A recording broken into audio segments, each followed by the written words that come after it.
Spoštovani in spoštovani, pred vami je zgradba, ki je v bistvu namenjena učenosti tistih, ki izstopajo vanjo in upamo tudi tistim, ki izstopajo iz nje. Gre za ljubljansko univerzo, ki je na današnji dan stara pod narekovajem 100 let. Bolje rečeno, 3. decembra leta 1919 so tukaj prvič začeli poučevati tudi v slovenščini. In danes praznujemo ali praznujejo učenosti vredni Slovenci ta praznik ali bolje rečeno to 100. obletnico. Da se ve, ta zgradba pri tem ni bila univerza, ampak je bila namenjena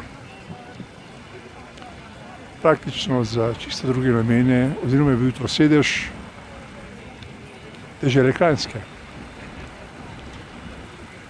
No in zanimivo je, da smo se z učenostjo, tisti, ki so to želeli, začeli v Sloveniji ali na področju takratne Slovenije ukvarjati že davnega leta 1704. Torej, lahko govorimo le o tem, da je v tej stavbi pred 100 leti bil začetek izobraževanja na tem področju živečih Slovencev v materinem jeziku. Res pa je, da je po 100 letih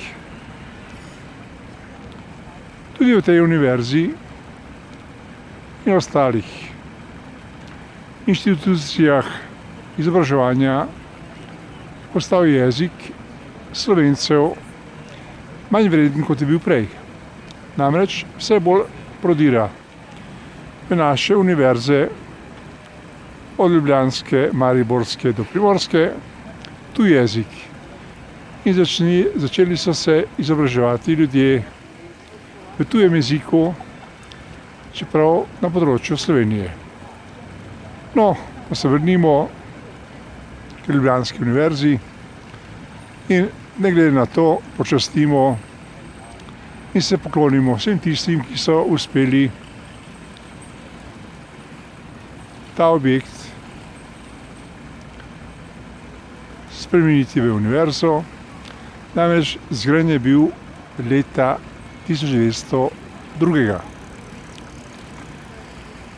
Tako je to za vse tiste, ki morda tega niste vedeli. Za tisti, ki ste vedeli, pa je tole dodatna informacija, kako mi vidimo stvari. Lep in prijazen dan in poklon naši univerzi želimo s tem posnetkom. Nasvidenje iz Kongresnega trga s pogledom seveda na univerzo v Ljubljani. Nasvidenje.